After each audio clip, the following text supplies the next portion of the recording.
आणि आयुष्यामध्ये असे फटके पडणं पण गरजेचं असतं, त्याच्याशिवाय अक्कल येत नाही. आर्ट्स आणि सायन्स, आर्ट्स किंवा कॉमर्सचं शिक्षण घेतलेल्या विद्यार्थ्यांकडे बघण्याचा दृष्टिकोन अजूनही आपला असा आहे की कदाचित ह्यांना 10वीत कमी मार्क पडले किंवा काहीतरी ह्यांच्या हे हुशार नाही आहेत, IQ कमी आहे म्हणून हे आर्ट्स किंवा कॉमर्सला गेलेत.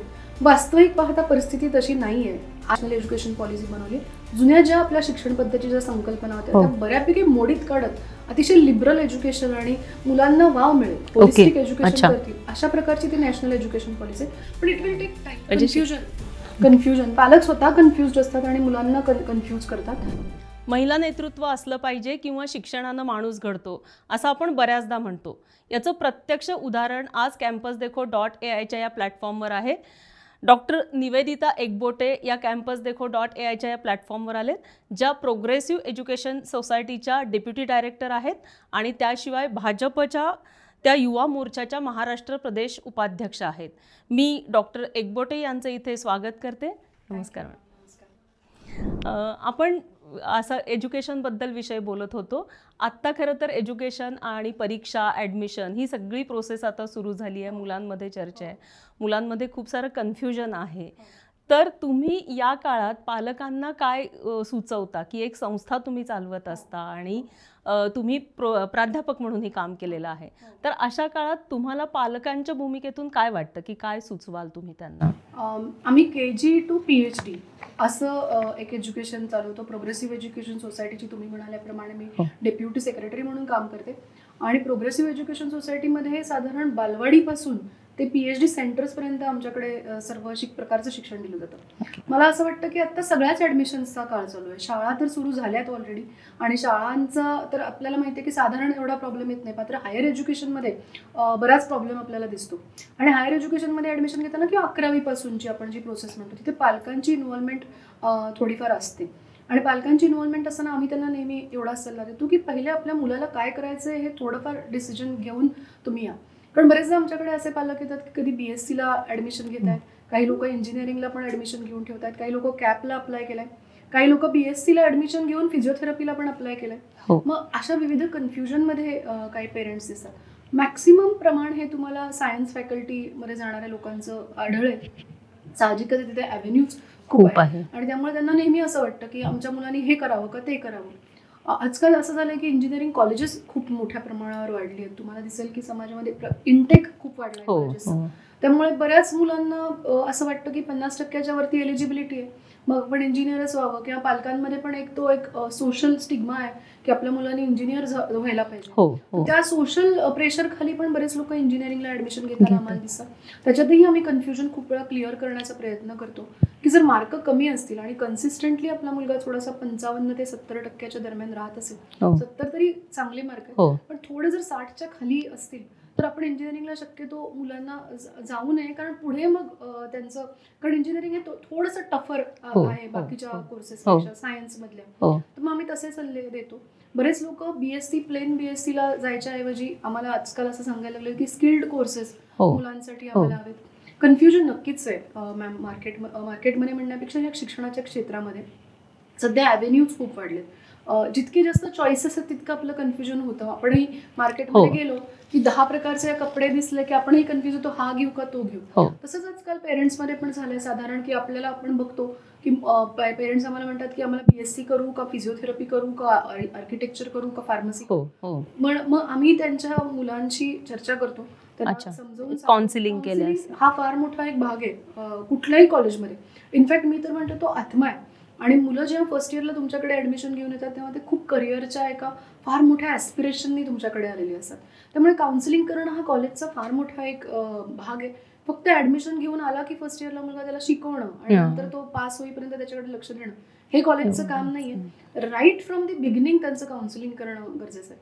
आजकाल AIचं जग आहे, त्यामुळे आम्ही इंजिनिअरिंग कॉलेजमध्ये आम्हाला AI, computer science, IT, AIML, AIDS याबद्दल सतत विचारणा होत असते. अच्छा, पण मग मॅडम मी थोडंसं ब्रेक करते तुम्हाला की हे सगळं व्हायला आपली शिक्षण व्यवस्था म्हणजे एकूणच भारताची शिक्षण व्यवस्था जबाबदार आहे का, की आपण फक्त नोकरदार घडवतो किंवा टिपिकल एज्युकेशन की हो बाबा आता इंजिनियरच व्हायला हवं आहे आणि नोकरीच करायला हवी आहे, आपण स्किल्ड लोक घडवतो का, मुलं घडवतो का अशी? तुम्ही म्हणताय ते खरं आहे काही प्रमाणामध्ये मॅडम, की असं होतंय की आपली जी टिपिकल शिक्षण पद्धती आहे त्यामध्ये मी सुद्धा जेव्हा इंजिनिअरिंगच केलं आणि 12वी नंतर मलाही 10वी नंतरच खरं तर मी इलेक्ट्रॉनिक्स घेतलं आणि मग मी इंजिनिअरिंगला गेले, तर घरात आई वडील डॉक्टर्स, तर एक प्रेशर होतंच की इंजिनियर किंवा डॉक्टर या दोनपैकीच काहीतरी झालं पाहिजे. आजही ते आहेच थोड्याफार प्रमाणामध्ये. खूप कमी पेरेंट्स आहेत की जे मुलांना थोडंसं गटसी पद्धतीने एकदम वेगळंच करिअर किंवा स्पोर्ट्समधलं करिअर किंवा वेगळ्या पद्धतीचं करिअर देऊ शकतात. पण एक आहे ते सोशली की आपल्याला आपली शिक्षण पद्धती एक स्लेव्हरीच्या पद्धतीने ब्रिटिश काळापासून चालत आली आणि हा स्लेव्हरी हा खूप स्ट्रॉंग शब्द मी वापरते, पण तो अशा अर्थाने म्हणते की नोकरदार ह्या विचारसरणीतनं मी म्हणते. आपल्याला एक सवय आहे की 9 ते 5 नोकरी करू आणि रिस्क नको घ्यायला जास्त, आणि मग इंजिनिअरिंग हा खूप इझी जॉब वाटतो लोकांना की रिस्क न घेता हाय पेमेंट आणि त्याच्यामध्ये पण एक समाजामध्ये एक चांगलं डिग्निटीचं स्थान हे ऑटोमॅटिकली येतं. आमचा मुलगा इंजिनियर आहे, आमची मुलगी इंजिनियर आहे असं सांगितल्यानंतर समाजामध्ये पेरेंट्सची मान उंचवते. तर मला असं वाटतं की पिअर प्रेशरमध्ये पण आपण शिक्षण पद्धती आपली आहे. आणि सायन्सकडे बघण्याचा दृष्टिकोन हा फार असा आहे की सायन्स म्हणजे काहीतरी खूपच वेगळ्या प्रकारचं काम केलंय आणि फारच वेगळी जादू आहे लगेच म्हणून हे सायन्स आर्ट्स किंवा कॉमर्सला गेलेत. वास्तविक पाहता परिस्थिती तशी नाही आहे. आजकालची मुलं जर तुम्ही पाहिलीत, आजकालची जी ही पिढी आहे इंस्टाग्रामची किंवा या सगळ्या 8वीला पास यानंतरची जी आलेली मुलं पण आहेत, ही मुलं खूप स्मार्ट आहेत काही प्रमाणामध्ये आपण पाहिलं तर. त्यांना अवेअर आहेत स्वतःच्या पर्सनॅलिटीबद्दल, पण parents are not aware. Parents त्यांच्याच चष्म्यातनं मुलांकडे बघतात आणि तो एक जनरेशन गॅपचा कॉन्फ्लिक्ट मला दिसतो. कारण असं दिसतंय की मुलं इंस्टाग्राम सोशल मीडिया ह्याच्यात वाढलेली मुलं आहेत शाळेपासून, आणि पेरेंट्सना ते आत्ता एक 5-10 वर्षापूर्वी सोशल मीडिया काढले. ज्या पद्धतीने मुलांनी ते पिकअप केलं त्या पद्धतीने पेरेंट्स पिकअप करू शकले नाही. पेरेंट्स आपल्या जमान्यामधल्या सगळ्या संकल्पना त्यांच्यावर लागू इच्छितात आणि मुलं ती थोडीशी कुठेतरी कन्फ्युजनमध्ये आहेत. आणि मग वय असं असतं 12वीचं की मुलांना असं वाटतं की पेरेंट्सचं ऐकावं कारण फी ते भरणार आहेत, आणि मग थोडं कन्फ्युजनमध्ये कुठेतरी आपल्या शिक्षण पद्धतीचं हे होत आहे. मात्र नॅशनल एज्युकेशन पॉलिसी 2020 ही जी आहे त्याच्यामध्ये बऱ्यापैकी कन्फ्युजन क्लिअर करण्याची संधी आहे, पण इट इज लॉंग टर्म. हे आज होणार आहे असं नाही. त्याला मुरायला, त्याला पचायला, त्याला वेळ लागणार आहे, कारण त्यांनी खूप डिस्रप्टिव्ह अशी नॅशनल एज्युकेशन पॉलिसी बनवली. जुन्या ज्या आपल्या शिक्षण पद्धतीच्या संकल्पना होत्या त्या बऱ्यापैकी मोडीत काढत अतिशय लिबरल एज्युकेशन आणि मुलांना वाव मिळेल, होलिस्टिक एज्युकेशन करतील अशा प्रकारची ती नॅशनल एज्युकेशन पॉलिसी. पण इट विल टेक टाइम. 5-7 वर्ष त्याच्यामध्ये जावी लागतात. पण आता शिक्षण पद्धती पटापट बदलती असं होतंय का? म्हणजे तो पिरियड खूप कमी राहिलाय की नवीन कारण एक्सपोजर इतके वाढलेत मुलांचे, तर त्यांना सतत नवीन काही हवं असतं, किंवा आता परदेशात एज्युकेशन घेणं असेल, नवीन डिग्री असेल, इव्हन आता आपण विषय सुद्धा निवडू शकतो हवे तसे. तर या सगळ्यामध्ये जेव्हा आपण 7 वर्षानंतर ही एज्युकेशन पॉलिसी राबवणार असं म्हणतो, तर मग हा डिफरन्स राहणार नाही का की तेव्हा परत वेगळेच काही नवीन आलेलं असेल? 7 वर्षानंतर राबवणार आहे असं नाही होणार आहे. ही राबवायला आता सुरुवात झालेली आहे ऑलरेडी. नॅशनल एज्युकेशन पॉलिसी 2020 ही 20 सालीच खरं तर इंट्रोड्यूस झाली आणि भारतभरामध्ये ती साधारण 20-21च्या दरम्यान इंट्रोड्यूस झाली होती. इम्प्लिमेंटेशन त्याचं सुरू झालं होतं. मात्र प्रॉब्लेम असा झाला की महाराष्ट्रामध्ये गव्हर्नमेंट चेंजेस आणि हे जे प्रशासनिक होते त्यामुळे ते 22 नंतर महाराष्ट्रामध्ये इम्प्लिमेंट व्हायला सुरुवात झाली. त्यामुळे महाराष्ट्रामध्ये आपण बोलतोय पुण्यामध्ये, त्यामुळे थोडा महाराष्ट्रामध्ये उशीर झाला या गोष्टीला, हे खरं आहे. मात्र ही इम्प्लिमेंट झाली आहे. आम्ही modern college art science commerce 55 वर्ष जुनं आमचं कॉलेज आहे, ते ऑटोनॉमस आहे. तिथं आम्ही गेली 2 वर्षापासून नॅशनल एज्युकेशन पॉलिसीच्या धर्तीवरच सिलेबस फ्रेम करतोय. पण आमचं ऑटोनॉमस कॉलेज, त्यामुळे तुम्हाला हवा तसं करू. पण आम्हाला कंपल्सरी गव्हर्नमेंटचे मॅन्डेट आहेत की नॅशनल एज्युकेशन पॉलिसीच्या फ्रेमवर्क प्रमाणेच तुम्ही सिलेबस फ्रेम केला पाहिजे. काय यातले ठळक मुद्दे आहेत की जे मुलांना उपयोगी ठरतात? नॅशनल एज्युकेशन पॉलिसीमध्ये बेसिक म्हणजे तुम्ही सिलेबस ठरवताना की हे मुद्दे आवर्जून व्हावेत किंवा हे बदल व्हावेत असं काय? नॅशनल एज्युकेशन पॉलिसीचा आत्मा आहे की लिबरल एज्युकेशन आहे. तुम्हाला फक्त इंजिनिअरिंग करताना इंजिनिअरिंगचंच शिक्षण असं नाहीये. समजा मी सायन्स किंवा आर्ट्स किंवा कॉमर्स मधले पण एखादे सब्जेक्ट किंवा मॅनेजमेंट फॉर दॅट मॅटर, आणि इंजिनिअरिंग करता करता जर मला ते हवे असतील, फॉरेन लँग्वेज हा इंजिनिअरिंगचा कधीच भाग नव्हता. पण आता त्याची ब्युटी अशी आहे की फॉरेन लँग्वेज तुम्हाला शिकावी लागते किंवा तुम्हाला एक फॉरेन लँग्वेज आहे. इंडियन नॉलेज सिस्टीम, आपण जो मगाशी नोकरदारी किंवा स्लेव्हरीचा किंवा मी ब्रिटिश काळातल्या एज्युकेशन बद्दल थोडीशी टच झाले, तर त्याला कुठेतरी फाटा फोडण्यासाठी एक इंडियन नॉलेज सिस्टीम IKS हा एक आत्मा आहे नॅशनल एज्युकेशन पॉलिसीचा. आणि त्या पद्धतीने नॅशनल एज्युकेशन पॉलिसीमध्ये ते विषय सिलेबसमध्ये आम्हाला इन्कल्केट करायला सांगितले. त्याला कंपल्सरी क्रेडिट्स आहेत. तर ह्याच्यामुळे होत आहे असं की मुलांची ओव्हरऑल होलिस्टिक डेव्हलपमेंट होणार आहे. मी समजा मुलांना इंजिनिअरिंगला जर्मन लँग्वेज दिली तर मुलांना ती लँग्वेज शिकावी लागते. त्यामुळे होतंय काय की ही कंपल्सरी नाही आहे, अर्थात त्याच्यामध्ये आम्ही ऑप्शन्सही देतोय. पण एखाद्या मुलांनी जर जर्मन घेतलं, इंग्लिशही घेता येतं. मुलं पूर्वी जे मी त्यांना ट्रेनिंगमध्ये कम्युनिकेशन स्किलमध्ये काम करायचो ते काम आम्हाला कमी करावं लागते, कारण त्यांना इंग्लिशचा त्यांच्या करिक्युलमचा परत इंजिनिअरिंगचा भाग येतो. इंजिनिअरिंगमध्ये लँग्वेज हा विषयच कधी न जायचा. आता असं झालंय, त्याचा फायदा असं होतो की ब्रेन डेव्हलपमेंट मुलांची चांगली होते. एक लँग्वेजेसबद्दल असं बोललं जातं की जितक्या लँग्वेज तुम्हाला येतात तेवढी तुमची पर्सनॅलिटी ही सुधरत जाते किंवा तुमचे विचार प्रगल्भ होतात. तर ते करता करताच मुलं जेव्हा जर्मनी शिकतायत, इंजिनिअरिंगचे विषय शिकतायत, इंडियन नॉलेज सिस्टीमचा एखादा योगा किंवा इंडियन फिलॉसॉफी पण शिकतात आणि इंजिनिअरिंगचे कोर विषय शिकतात, मुलं ओव्हरऑल डेव्हलप होतात. मुलांचा ब्रेन फक्त इंजिनिअरिंगच्या बाजूने न चालता वेगवेगळ्या विषयांना टच करतो. हे एक ओके. तुम्ही आता पॉझिटिव्ह शेड सांगितले, तशी निगेटिव्ह काही शेड आहे का याला? की निगेटिव्ह शेड फक्त मी म्हणाले तसं की ह्याला it will take time to थोडंसं मुलांमध्ये अजून रुजायला, एकूण समाजामध्ये रुजायला. तो भाग कुठल्याही सिस्टीमचा असतो. आपण एखादं कॉलेज किंवा एखादा स्टार्टअप सुरू करतो त्यालाही एक मुरायला रुजायला जेवढा वेळ लागतो तेवढाच ही नॅशनल एज्युकेशन पॉलिसी पचायला, लोकांमध्ये अजून त्याचा अवेअरनेस क्रिएट व्हायला एक 5 वर्षाचा पिरियड जाईल असं मला वाटतं, कम्प्लिटली रुजायला. ओके. पण मग हे शिक्षण वृक्ष होते का? कारण तुम्ही खूप सारं सामाजिक काम करता, तर सामाजिक भान जपायला हे शिक्षण कितपत उपयोगी पडतंय असं वाटतंय का? फक्त आता स्टेटस आणि जसं की स्किल्ड हे आज आहे तर नाही, सामाजिक भान नक्कीच ह्या शिक्षण पद्धतीमध्ये आहे. आणि मी तुम्हाला म्हणलं तसं इंडियन नॉलेज सिस्टीम हा जो भाग आहे त्याच्यात वेगवेगळ्या पद्धतीने मुलांना आपल्याला डेव्हलप करायचा चान्स आहे. NSS सारख्या विषयांना खूप महत्त्व दिलं जातं की नॅशनल सर्व्हिसमध्ये आपल्याला देशाप्रती आपल्याला काहीतरी करणं आहे, लोकांप्रती आपल्याला काहीतरी करणं आहे, ह्याला खूप मोठं एक क्रेडिट दिलं जातं. तुम्ही जेव्हा इंटर्नशिप्सला जाताय तेव्हा तुम्ही समाज उपयोगी काय करताय का प्रोजेक्ट्स, याबद्दलही आम्ही आता बघतो. आम्ही फक्त एवढं नाही बघत की तुम्ही कंपनीसाठी प्रॉफिट मेकिंग काय केलंय का. तुम्ही जेव्हा एखादं प्रोडक्ट डेव्हलप करताय त्यामध्ये समाजाला त्याचा कितपत उपयोग होणार आहे याबद्दलचं भान आता या नॅशनल एज्युकेशन पॉलिसीमध्ये ठेवलं जातं. इनफॅक्ट कॉलेजेसमध्ये पण ते ठेवलं जातं की मुलांमध्ये तो अवेअरनेस क्रिएट करणं की आपण समाजाला काही देणं लागतो. आणि हे होतंय मॅम, फक्त मी मगाशी म्हणाले तसंच की एकूण हे डिस्रप्टिव्ह आहे. आतापर्यंतची शिक्षण पद्धती तुम्ही आणि मी शिकलो त्याच्यापेक्षा हे खूपच काहीतरी वेगळं आहे, हे खूप लिबरल आहे आणि हे खूप नव्याने येऊ घातलेलं आहे. तुम्हाला कल्पना असेल की मराठीमध्ये पण शिक्षण आता घेऊ शकणार आहोत आपण, हायर एज्युकेशन तेही आता येऊ घातलंय. इनफॅक्ट त्याची सुरुवातही काही ठिकाणी झाली आहे. तर इंजिनिअरिंग मी मराठीत शिकू शकते.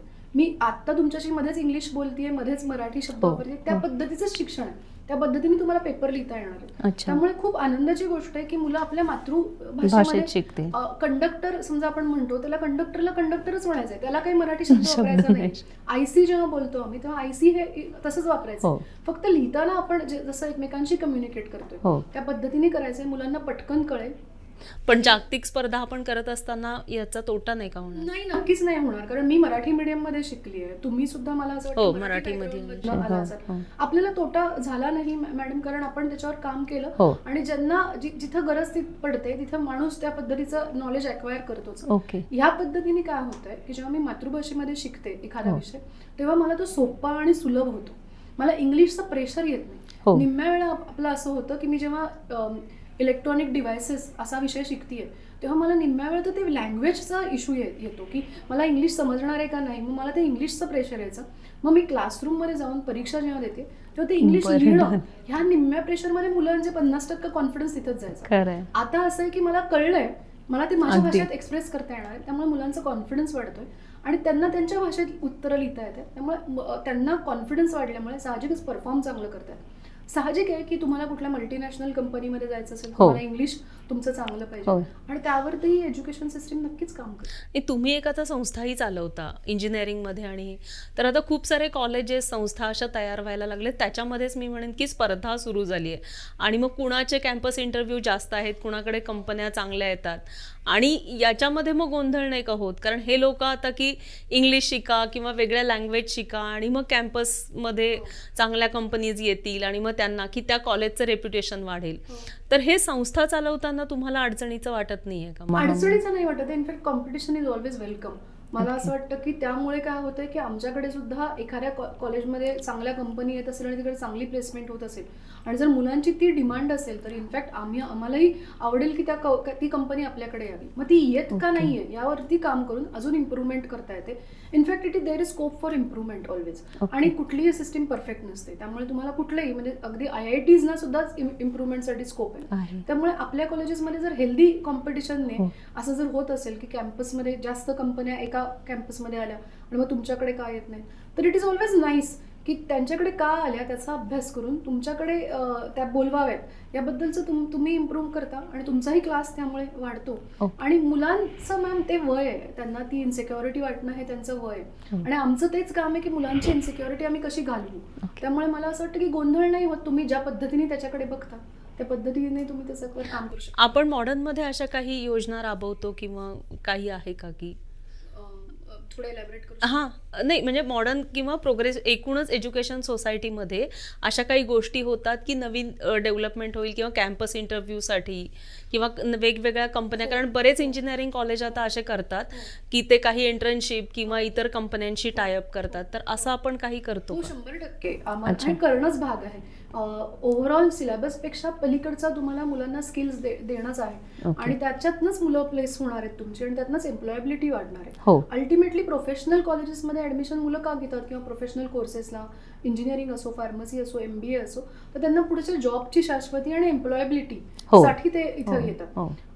बेसिक सायन्सेस सारखे जे कोर्स आहेत की BSc फिजिक्स, MSc फिजिक्स यामध्ये रिसर्च ओरिएंटेड जाणारी लोक जास्त असतात. पण ह्या प्रोफेशनल कोर्सेसकडे बघण्याचा दृष्टिकोनच आहे की प्रोफेशन मला पुढे प्लेस व्हायचंय, पुढे जाऊन मला चांगलं एम्प्लॉयबल बनवणार आहेत हे कोर्सेस. तर त्यामुळे आम्हाला एम्प्लॉयबिलिटी एनहान्समेंट ह्या कोर्सेस आम्ही देतो मुलांना.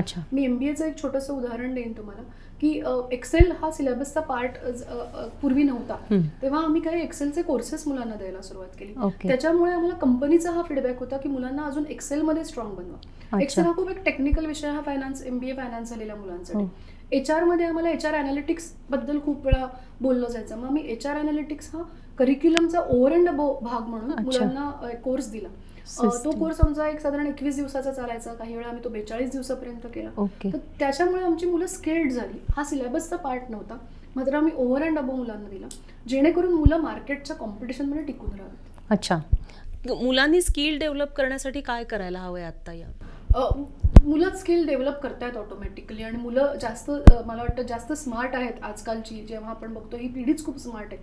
स्मार्टफोन घेऊनच जन्माला आलेली ही पिढी आहे की जी आत्ता इंजिनिअरिंगला आणि MBA ला येते. स्किल डेव्हलप करण्यासाठी बेसिकली कॉलेज आणि स्टुडंट्स यांनी दोघांनी हातात हात घालून जाणं आवश्यक आहे. मी तुम्हाला अगदी बेसिक उदाहरण देते. BSc ॲनिमेशन हा एक कोर्स आहे, एक केस म्हणून तुम्हाला सांगू इच्छिते. आपण इंजिनिअरिंग बद्दल बोललो, MBA बद्दल बोललो, मात्र BVOC, BSc animation, BSc plus DMLT असे इतके सुंदर सुंदर कोर्सेस आलेत की ते टिपिकली स्किल ओरिएंटेड कोर्सेस आहेत. आम्ही फॅशन टेक्नॉलॉजीमध्ये पण BSc चालवतो, आम्ही BVOC चालवतो, त्याच्यामध्ये बॅचलर ऑफ व्होकेशनल. तर हे कोर्सेस स्किल डेव्हलपमेंटचे कोर्सेस आहेत. मुलांना ज्या प्रकारचं करिअर करायचंय त्या प्रकारचे कोर्सेस मुलांनी पहिली गोष्ट तर निवडले पाहिजेत आणि त्या प्रकारचे स्किल अक्वायर त्यांनी बाहेरनं पण केले पाहिजेत आणि कॉलेजेसमधनं पण दिले पाहिजेत. माझं तर म्हणणं आहे की 90% रिस्पॉन्सिबिलिटी ही कॉलेजची आहे की मुलांना त्यांना जसे एम्प्लॉयबल बनवतील ते स्किल देणं. कॅम्पसमध्ये सुद्धा ओव्हर अँड अबोव सिलेबस आपण स्किलचे कोर्सेस सुरू केले पाहिजेत असंही माझं म्हणणं आहे. आज इंजिनिअरिंग 4 वर्षाची डिग्री आहे. जर एखादा मुलगा आहे की जो ऑलरेडी BSc झाला आहे आणि त्याला 1 वर्षाचाच AI मध्ये एखादा कोर्स करायचा, तर इंजिनिअरिंग कॉलेजचं हे काम आहे की 1 वर्षाचा एक डिप्लोमा डिझाईन केला पाहिजे त्या मुलांसाठी की जे BSc कम्प्युटर आहेत आणि त्यांना एक AIचा जर सुंदर डिप्लोमा आपण दिला तर ती मुलं अजून BSc प्लस 1 वर्षाचा डिप्लोमा घेऊन बाहेर पडतील आणि एम्प्लॉयबल होतील. तसं मुलांनी स्किल कमवण्यासाठी एकतर कोर्सेस वेगवेगळे शोधले पाहिजेत अपार्ट फ्रॉम देअर करिक्युलम आणि कॉलेजेसना पण त्यांनी अप्रोच करणं गरजेचं आहे. कॉलेजेसने सुद्धा त्यांची नीड ओळखणं गरजेचं आहे. ओके, सरकारी यंत्रणा आणि खाजगी संस्था यांचं कॉलेज किंवा एक संस्था म्हणून कसं सहकार्य राहतं किंवा एकूण त्यांच्यामध्ये कसा समतोल साधला जातो? सरकारी यंत्रणा आता CETचा काळ चालू आहे, कॅप राऊंडचा काळ चालू आहे. मला वाटतं त्याच अनुषंगाने तुम्ही प्रश्न विचारताय. CETच्या बद्दल आता असं होतं की मुलं आणि सप्लाय आणि डिमांडचा इश्यू येतो की समजा कॉलेजेस 100 आहेत आणि मुलांचा फ्लो 1000च्या पटीने आहे, तर मग ते कसं बसवायचं. आणि त्या पद्धतीने कधी कधी उलटं होतं की कॉलेजेस 100 आहेत आणि 90 चा जर सप्लाय होत असेल तर कसं करायचं. तर ह्यामध्ये CT सेल बरेचदा काम करतं आणि मग त्यामुळे डेट्स आमच्या वरती खाली होणं, ह्यामध्ये थोडंसं कन्फ्युजन क्रिएट होतं. पण ते समाजाचं जे आता डिमांड आहे त्या पद्धतीनेच सगळं केलं जातं. समन्वय आम्हाला साधावा लागतो. It is very tough sometimes, कारण प्रशासन त्याच्या पद्धतीने निर्णय घेऊन मोकळं झालेलं असतं आणि कॉलेज म्हणतं की हे कधी झालं. पण टफ असलं तरी it is part of system. आता त्याची हळूहळू अंगवळणी आम्हाला सवयही पडली आहे. आणि पॅरेंट्स पॅनिक असतात. आणि कॉलेजलाही कधी कधी असं असतं की बरेचदा पॅरेंट्स डायरेक्ट प्रशासनाला अप्रोच करतात. त्यामुळे प्रशासन निर्णय घेतं आणि ते कॉलेजला नंतर कळतं की असं झालंय. पेरेंट्सचे सुद्धा असोसिएशन आहेत, स्टुडंट्सचे सुद्धा असोसिएशन आहेत, आपल्याला माहिती आहे. ते डायरेक्ट प्रशासनाला कॉन्टॅक्ट करतात आणि मग प्रशासनाकडनं डायरेक्ट निर्णय आम्हाला येतात. अच्छा, कॉलेज ही एक इंटरमिजियरी आहे, हे कधी कधी विसरायला होतं सगळ्यांना. आणि मग कॉलेज ह्या दोघांच्या मध्ये क्वेश्चन मार्क मध्ये कधी कधी जातं. अशा काही प्रसंग घडतात, पण त्या प्रसंगातनं मात करून आम्ही काम करतोय सगळेजण. पण अगदीच खरं सांगायचं तर प्रशासनाची खूप चांगली मदत आहे. प्रशासनाला आम्ही मेल केला किंवा त्यांच्याशी कम्युनिकेशन केलं तर खूप चांगल्या प्रकारे सपोर्ट मिळतोय. मात्र सामाजिक एकूण ह्याच्यामध्ये असल्यामुळे आपल्याला कधी कधी हा फरक पडतो की कधी कधी निर्णय अब्रप्टली होतात आणि त्याचा कुठेतरी परिणाम होतो. पण परत एकदा सांगू इच्छिते की कम्युनिकेशन जर चांगलं ठेवलं आहे तिघांनी स्टेक होल्डर्सनी तर प्रॉब्लेम. याच्याशिवाय आणखी संस्था म्हणून काय आता आव्हानं येत आहेत असं वाटतं? शैक्षणिक संस्था म्हणून मी असं म्हणेल की we are traditional education trust. तर मला असं जाणवायला लागलं की स्किल डेव्हलपमेंट कोर्सेसची प्रचंड डिमांड आहे आणि त्या कोर्सेसमध्ये काम करण्याची आता गरज आहे. मागेच मी एक उदाहरण दिलं होतं की आम्ही BSc मायक्रोबायोलॉजी म्हणून कोर्स चालवतो. BSc मायक्रोबायोलॉजीला सुंदर ॲडमिशन्स व्हायच्या आणि सुंदर प्रकारे आजही चांगल्या ॲडमिशन्स होतात. पण मुलांचं जे एकूण एन्थुझियाझम BSc मायक्रोबायोलॉजीकडे बघण्याचे थ्रू आउट महाराष्ट्र किंवा अजूनही बाकीच्या स्टेट्स आम्ही अभ्यास केला नाही, तो थोडासा कुठेतरी मला असं वाटलं की ह्याच्यात एम्प्लॉयबिलिटीचा प्रश्न जाणवायला लागला थोडासा.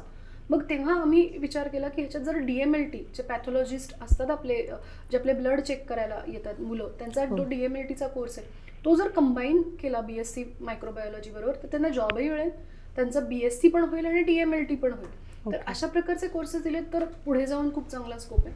अनेक ठिकाणी मी बघतीये की फॅशन टेक्नॉलॉजीला आजकाल फार महत्त्व आलंय. हेअर मेकअप अँड ब्युटी आणि वेलनेसमध्ये खूप चांगले कोर्सेस तयार झाले. PG diploma in banking and फायनान्समध्ये खूप चांगले. तर मला हे एक जाणवत आहे की स्किलमध्ये आजकालची पिढी जास्त इन्क्लाइंड आहे आणि कॉलेजेसनी पण त्याच्यावरती काम करणं आवश्यक आहे. ओके, मुलांमध्ये आजकाल करिअर चॉईसेस खूप जास्त आहेत, तर त्याच्यासाठी सेफ ऑप्शन निवडले जातात. तर तुम्ही पालकांना काय सांगाल की स्किल म्हणून त्यांनी धाडस करायला हवं आहे का, की मुलांना एखादं स्किल बेस्ड कोर्स घ्यायला हवा आहे किंवा काय करायला हवं का टिपिकल एज्युकेशन घेऊन मग एक्स्ट्रा डिप्लोमा वगैरे करायला हवेत असं वाटतं? मी थोडी ऑर्थोडॉक्स विचारांची आहे, त्यामुळे मला असं वाटतं की कितीही गट्स असले पेरेंट्समध्ये किंवा स्टुडंट्समध्ये तरी सुद्धा इट कॅन गो इदर वे. म्हणजे तुम्ही डायरेक्ट स्किलमध्ये गेलात आणि बेसिक डिग्री काही घेतली नाही आणि मग नंतर ते स्किल हे कधी कधी आत्ता असं झालं की थोडे अजून टेम्पररी काही स्किल्स आहेत. जसं AI खूप इव्हॉल्व्ह होत आहे. 5 वर्षापूर्वी जे AI शिकलेत आणि आज AI जे शिकलेत त्यांच्यामध्ये जमीन आसमानाचा फरक आहे. इतकं फास्ट AI डेव्हलप झालंय. तर माझा सांगण्याचा मुद्दा एवढाच आहे की थोडं सायमल्टेनियसली काही गोष्टी करणं आवश्यक आहे. की बेसिक एज्युकेशन जे आपलं आहे ते करता करता सायमल्टेनियसली स्किल अक्वायर केलं पाहिजे, पण बेसिक एज्युकेशन कधी सोडू नये अशा पद्धतीने. ओके, आणि नवीन ज्या आता पॉलिसी येत आहेत की जसं म्हटलं की डिजिटल एज्युकेशनवर आपण भर देतोय किंवा NEP इथल्या कोणत्या गोष्टींवर, तर त्याचे परिणाम कसे होतील असं वाटतंय की काय पॉझिटिव्ह गोष्टी त्यातून मिळतील मुलांना? डिजिटल एज्युकेशन बद्दल जर तुम्ही बोलला तर क्लासरूम ह्या डिजिटल कम्प्लिटली कराव्यात या मताची मी नाही. क्लासरूममध्ये फिजिकली मुलांनी प्रेझेंट राहणं हे गरजेचं आहे. मी एक मागे रिसर्च पेपर लिहिला होता फिजिटल या विषयावरती. Phygital is combination of digital and physical. तर ब्लेंडेड लर्निंग असावं. जेव्हा माणूस हा सोशल प्राणी आहे, माणूस हा इमोशनल प्राणी आहे, जेव्हा आपण एकत्र बसतो आणि कुठली गोष्ट शिकतो त्याच्यामध्ये जेवढं समजतं कळतं ते तुम्हाला डिजिटल पद्धतीने कळत नाही असं माझं वैयक्तिक मत आहे. त्यामुळे मला असं वाटतं की डिजिटल एज्युकेशन हे ब्लेंडेड असावं.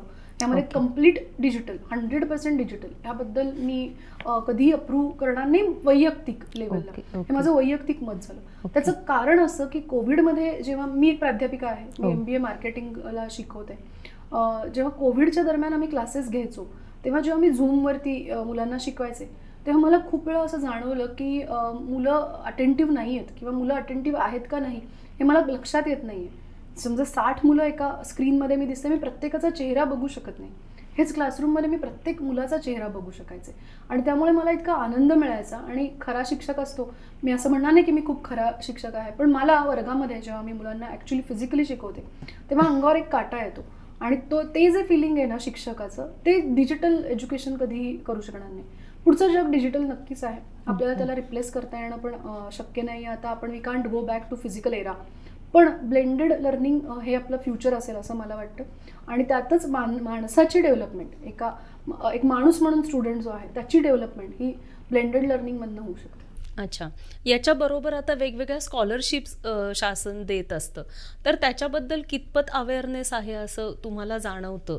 कारण बऱ्याचदा आमच्या असं लक्षात येतं की विशेषतः मुलींना आता एक स्कॉलरशिप आहे, फ्री एज्युकेशन आहे, तर मुलींपर्यंत त्या गोष्टी पोचत नाहीत. तर असं काही होतंय का, किंवा त्याच्यासाठी अवेअरनेस प्रोग्राम काही राबवायला हवेत असं वाटतंय का? मला असं वाटतं कॉलेजेसमध्ये, जे आता मी कॉलेजमध्ये अगदी 1 to 1 काम करते, त्यामुळे मला सांगायला तुम्हाला आवडेल की कॉलेजेसमध्ये येणाऱ्या मॅक्सिमम मुलांना, 90% मुलांना स्कॉलरशिप्सबद्दल अवेअरनेस खूप चांगला आहे.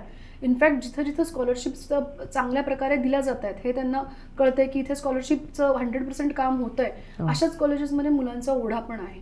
मुलं आर व्हेरी स्मार्ट मॅडम, त्यांना ते सगळे माहिती घेऊनच तुमच्याकडे आजकाल पोहोचतात.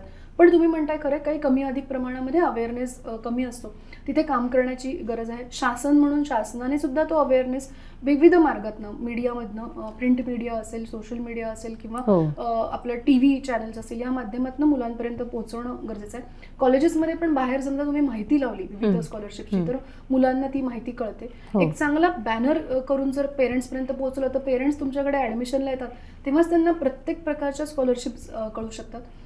OBCची स्कॉलरशिप वेगळी असते, SC-BCची स्कॉलरशिप वेगळी आहे, EBCची स्कॉलरशिप वेगळी आहे, SC-STची स्कॉलरशिप वेगळी आहे.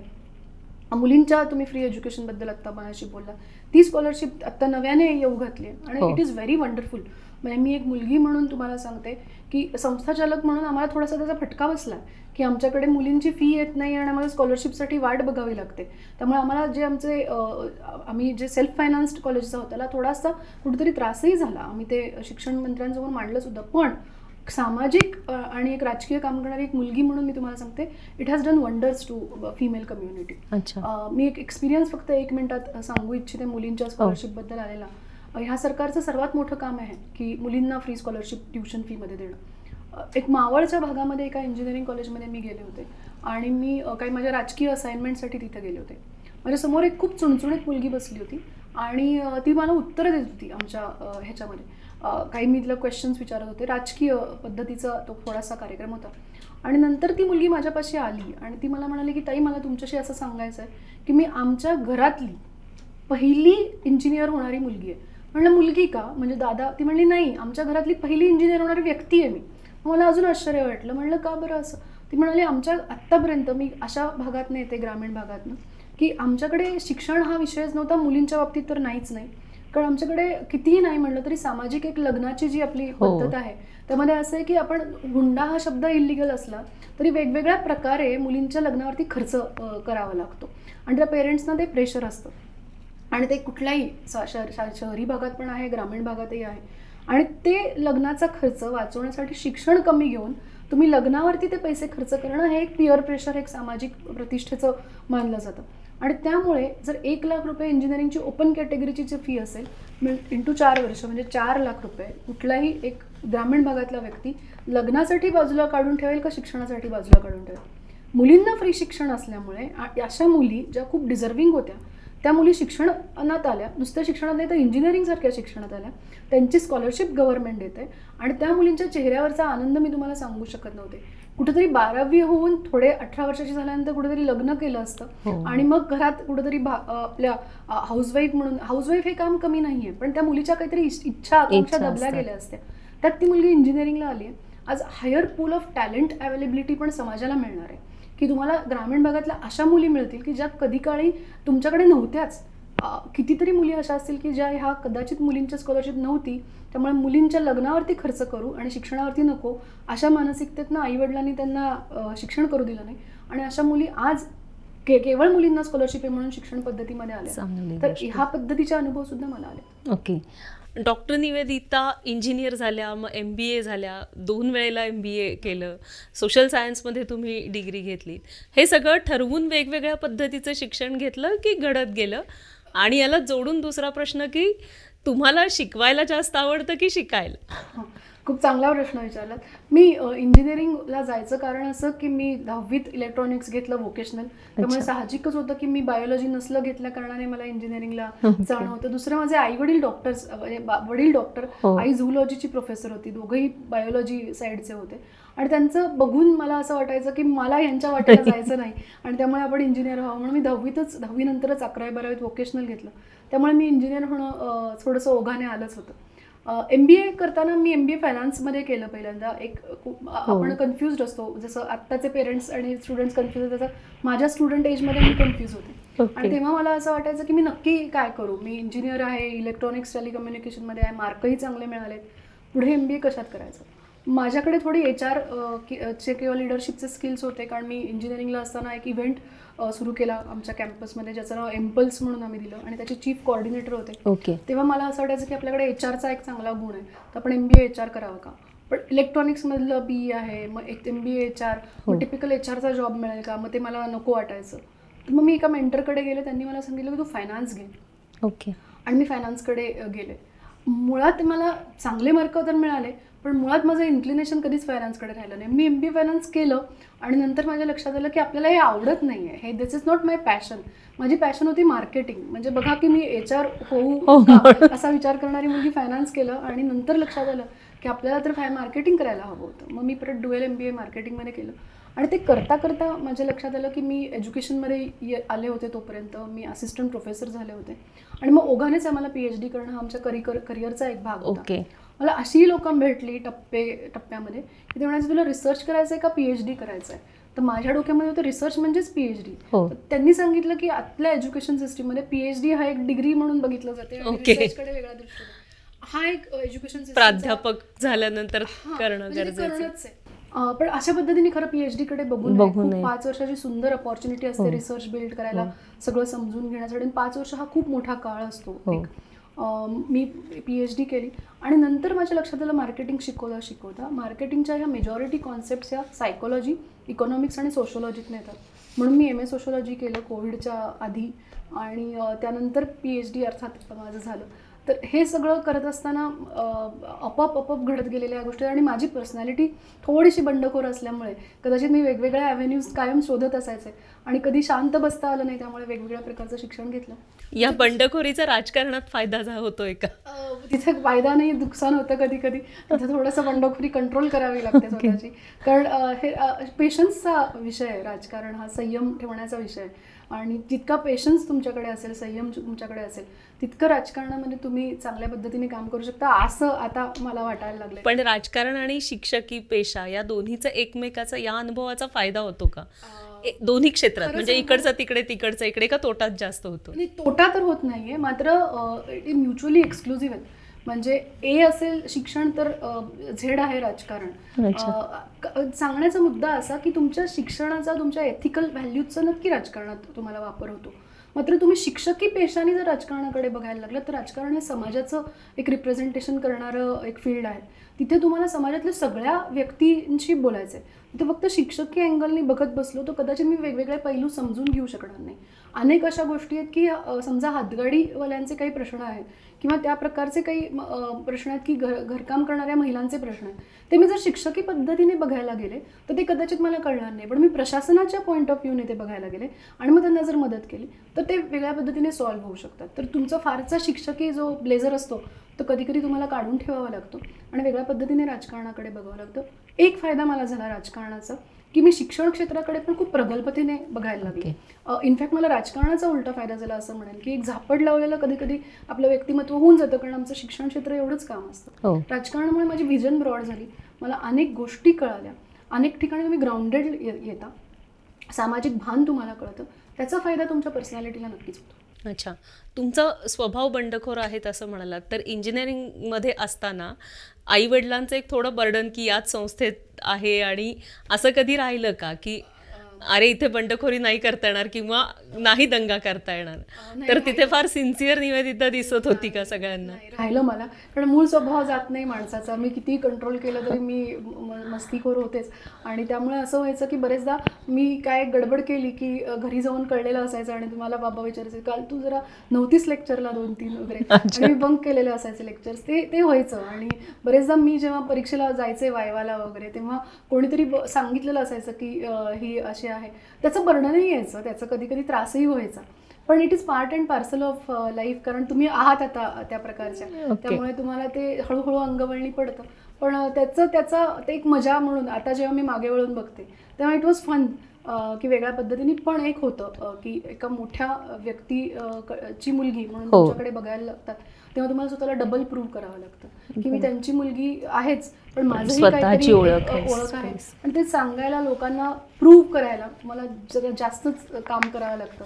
पण ते चांगलं आहे, कारण त्यातनं तुम्ही अजून चांगले घडता. ओके, या स्वभावाचं एखादं उदाहरण जे पॉझिटिव्ह, की त्याचा खूप फायदा झाला बंडखोरीचा आणि एक तोटा झाला, असं काही कधी पण कॉलेजपासून आत्तापर्यंत आणि वेगवेगळ्या क्षेत्रात? मी 10वीचं उदाहरण देईन.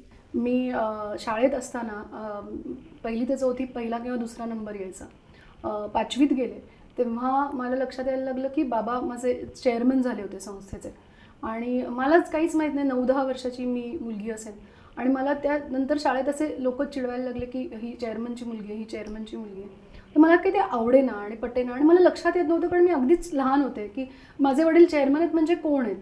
तर त्याचा परिणाम असा व्हायचा की क्लासरूममध्ये सतत, मॅडम मी मराठी मीडियममध्ये शिकली, तुमच्या बाई वर्गातल्या सततच माझ्याकडे ही एक डॉक्टर इकबोटेंची मुलगी म्हणून त्याचा मला त्रास व्हायला लागला. आणि त्या बंडखोरी वृत्तीतनं मी 7वीमध्ये स्कॉलरशिपची एक्झाम दिली नाही.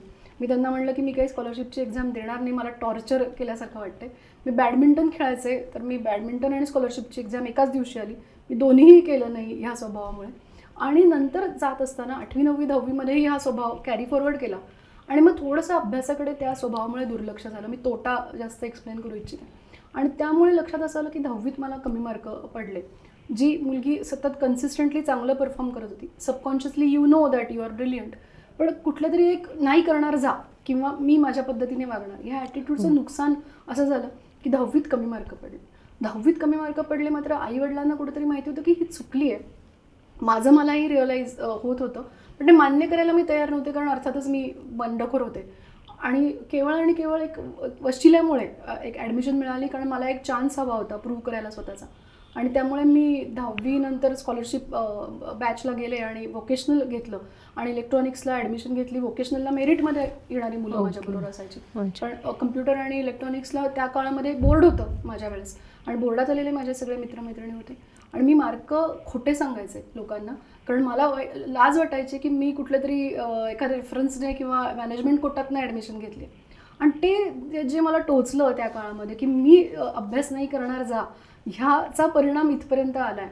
आणि मग मला लक्षात आलं की आपल्याला आपल्या बंडखोरीचं हा नुकसान जे झालं आहे ते पुढं जाऊन जास्त मोठ्या प्रमाणावर येईल. आत्ताच स्वतःला सुधरा आणि आत्ताच अभ्यास करा, आणि जे काय करायचं ते हीच वेळ आहे. 11वी-12वीमध्ये मॅडम मी स्वतःला सांभाळून घेतलं, स्वतःमध्ये थोडेसे बदल केले. लहान असले तरी त्या काळात एक फटका पडल्यामुळे ते समजलं होतं, आणि आयुष्यामध्ये असे फटके पडणं पण गरजेचं असतं, त्याच्याशिवाय अक्कल येत नाही. आणि त्या कमी मार्क पडण्याचा परिणाम असा झाला की मी 12वीमध्ये खूप अभ्यास केला, मला 94% 12वीत पडले. आणि मग मी मात्र रिलॅक्स झाले आयुष्यात की आता मी मला प्रूव्ह केलं आहे, आणि माझं बोर्ड काही थोड्या मार्कांनी गेलं 12वीचं. त्यामुळेच मला लक्षात आलं की आता मी प्रूव्ह करून ठेवलं आहे स्वतःला. पण मग एक गोष्ट कळली की कुठे बंडखोरपणा करावा आणि कुठे करू नये ह्याची एक थिन लाईन असते. ती सुद्धा माझ्या आयुष्यात मला कळली. एक मॅच्युरिटी येते तुम्हाला, पण ते आत्ता जास्त कळतं. नक्कीच नाही, तेव्हा मला लहानपणी 12वीतच ते लक्षात आलं, त्यामुळे मी पुढे स्वतःला सावरू शकले. अजून उशीर झाला असता तर कदाचित जास्तच उशीर झाला असता, पण देवाची कृपा म्हणावं की ते 10वीतच एक फटका पडला, त्यामुळे लहान वयात पडलेल्या फटक्याचा परिणाम आज असा आहे की आज थोडीशी स्टॅबिलिटी असते.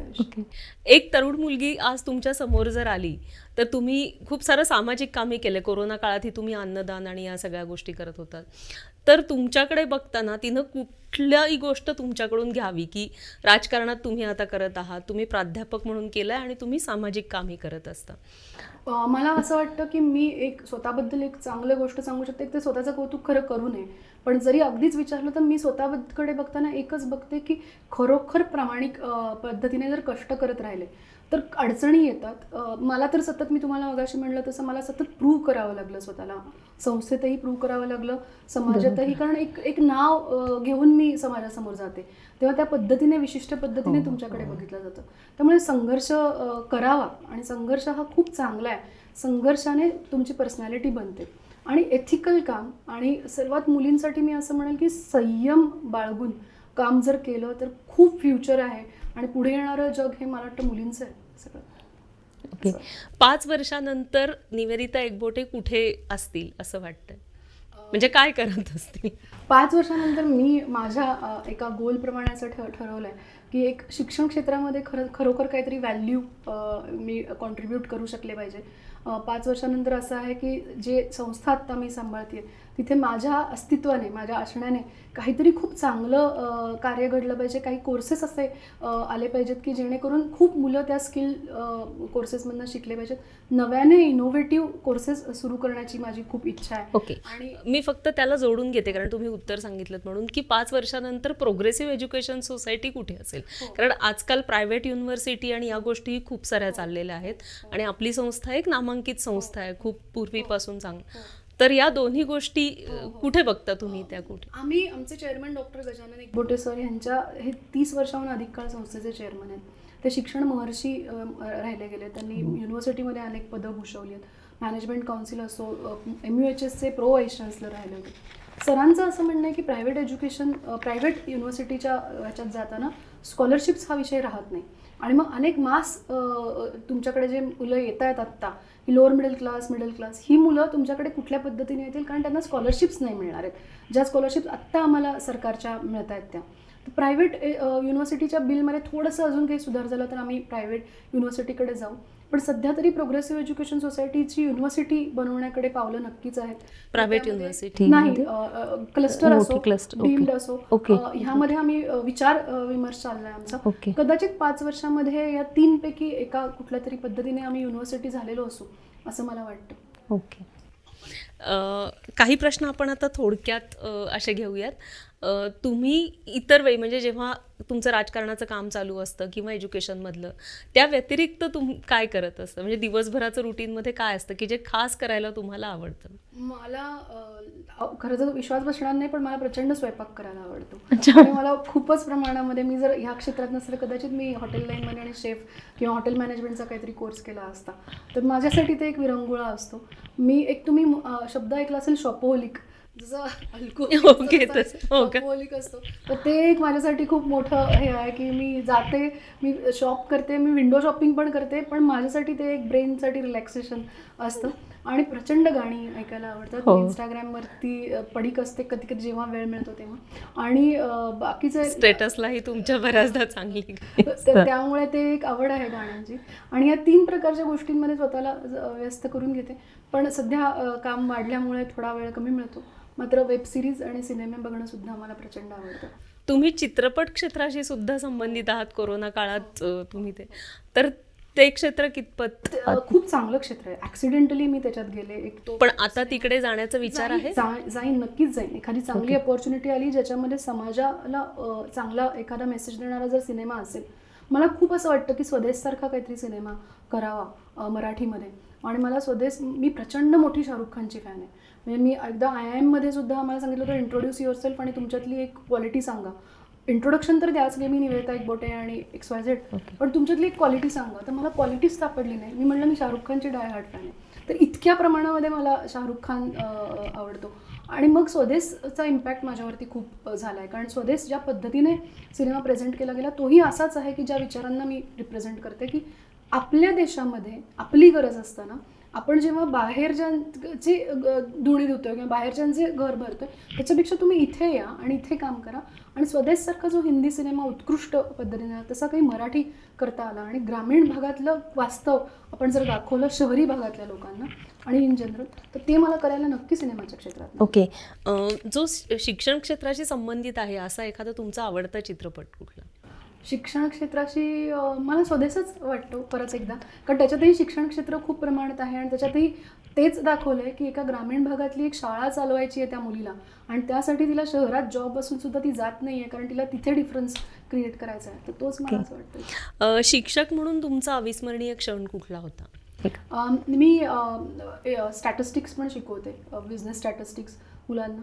तर बरेचदा बिझनेस स्टॅटिस्टिक्स हा अवघड जाणारा विषय आणि तो विषय वर्गात शिकवत असताना काही अतिशय आपण म्हणू ना की थोडीशी आगाऊ मुलं होती आणि त्या आगाऊ मुलांमध्ये मी पण एक हिटलर टीचर आणि ती मुलंही आगाऊ, तर आमचं कॉम्बिनेशन खूप सॉलिड होतं आणि ती मुलं सतत कंटिन्युअसली मार्क त्यांना मिळत नव्हते. आणि जेव्हा फायनल एक्झाम झाली आणि ज्या वेळेस त्यांना डिस्टिंक्शन मिळालं त्या मुलांना आणि जे माझा अख्खा क्लास खूप चांगल्या मार्काने पास झाला, तेव्हा तो क्षण होता आणि मी अगदी लहान शिक्षक होते तेव्हा. अच्छा, असं कुठलं शैक्षणिक धोरण आहे जे लगेच बदलावं असं तुम्हाला वाटतं? खूप आहेत, खूप गोष्टी एकच आपण अपेक्षित धर. मला असं वाटतं की आत्ता जे सिलेबस सरकारचा आहे तो थोडा सरकारचा म्हणताना नाही, सॉरी, युनिव्हर्सिटीचा जो सिलेबस असतो तो बदलायला बराच वेळ लागतो. तर मला असं वाटतं करिक्युलम डेव्हलपमेंटमध्ये फास्टर करिक्युलम डेव्हलपमेंट कशी होईल त्यामध्ये खूप काम करण्याची गरज. ओके, पालकांची अशी कुठली एक सवय जी त्यांनी सोडायला हवी? म्हणजे कन्फ्युजन. पालक स्वतः कन्फ्युज्ड असतात आणि मुलांना कन्फ्यूज करतात. तर मला असं वाटतं की मुलांची नस ओळखणं खूप गरजेचं आहे आणि पालकांनी स्वतःचं कन्फ्युजन पण कुठेतरी दूर करणं गरजेचं आहे. आणि त्यांचं कन्फ्युजन आम्हाला कळतं, ते प्रिटेंड टू बी की दे आर नॉट कन्फ्युज, पण ते कन्फ्यूज असल्यामुळे पाल्य खूप मोठ्या प्रमाणात कन्फ्यूज होतात आणि लहान पाल्य असतात त्यांच्यावरती त्याचा परिणाम होतो. तो कन्फ्युजन ही सवय पालकांनी थोडीशी कुठेतरी एक इन्फॉर्मेशन घेऊन थोडी कमी केली. ओके, एखादी तरुणी आली आणि तर तुम्ही तिला काय सांगाल? राजकारण, समाजकारण की शिक्षण क्षेत्र? सगळं करावं. इनफॅक्ट तिला हवंय ते करावं. आता क्षेत्र खूप अनलिमिटेड झाली आहेत आणि मुलींसाठी मी मुलींच्या बाबतीत, तुम्ही एक महिला आहात, मी एक महिला आहे, पण I have extreme biasness towards females आणि सगळं करू शकतात मुली आणि सगळंच करायला पाहिजे. इनफॅक्ट पुढचा येणारा काळच मॅडम महिलांचा आहे. मला असं वाटतं महिला धोरण आहे म्हणून मी म्हणत नाही आहे, पण मला जे समाजातलं चित्र दिसतंय, तुमच्यासारख्या माझ्यासारख्या तुमच्याकडे अजून इथं खूप मुली काम करताना मला दिसत आहेत. तर पुढचं क्षेत्रच हे आहे की it is dominated by female, dominated not in negative sense, पण अशा पद्धतीने की तुम्ही काय नाही करू शकत. पेट्रोल पंपावरती पेट्रोलही एक महिला भरती आहे. महाराष्ट्राची DG ही पोलीस ह्या महिला आहेत. मला वाटतं CMच्या ज्या मेन चीफ सेक्रेटरी त्या सुद्धा आता फिमेल होत्या. अनेक रिटायर झाल्या, आता रिटायर झाल्या. सो असं आहे की सगळं करावं आणि सगळं करण्यासाठीच मी तिला सांगेन की तू सगळं कर. ओके, आजच्या तरुणांना काय सांगाल? तरुणी म्हणजे थोडा संयम ठेवणं गरजेचं आहे. मला एक गोष्ट जाणवते माझ्या पिढीमध्ये आणि त्यांच्या पिढीमध्ये की थोडा संयम कुठेतरी मुलांचा कमी झाला आहे आणि संयम सुटतो बरेचदा, पर्सनल लाईफमध्ये असेल, प्रोफेशनल लाईफमध्ये असेल, करिअरमध्ये असेल. त्यामुळे मला असं वाटतं की मुलं फटाफट जॉब चेंज करणं, रिलेशनशिप्स चेंज करणं, जनरली एज्युकेशनमध्ये करिअरच्या बाबतीमध्ये पण डिसिजन मेकिंग खूप अतिशय इम्पल्सिव्ह घेणं, थोडा पेशन्स मुलांमध्ये आजकाल आलं पाहिजे. काय झालं, 30 सेकंदाच्या रील्सचा जमाना आहे, त्यामुळे त्यांचं स्क्रोल केलं की पुढे जायचं. पेशन्स मुलांमध्ये असणं मला गरजेचं वाटतं. Okay, yes, thank you so much. campusdekho.ai या प्लॅटफॉर्मवर आज डॉक्टर निवेदिता एकबोटे, एक डॅशिंग पर्सनॅलिटी आपण बघितली.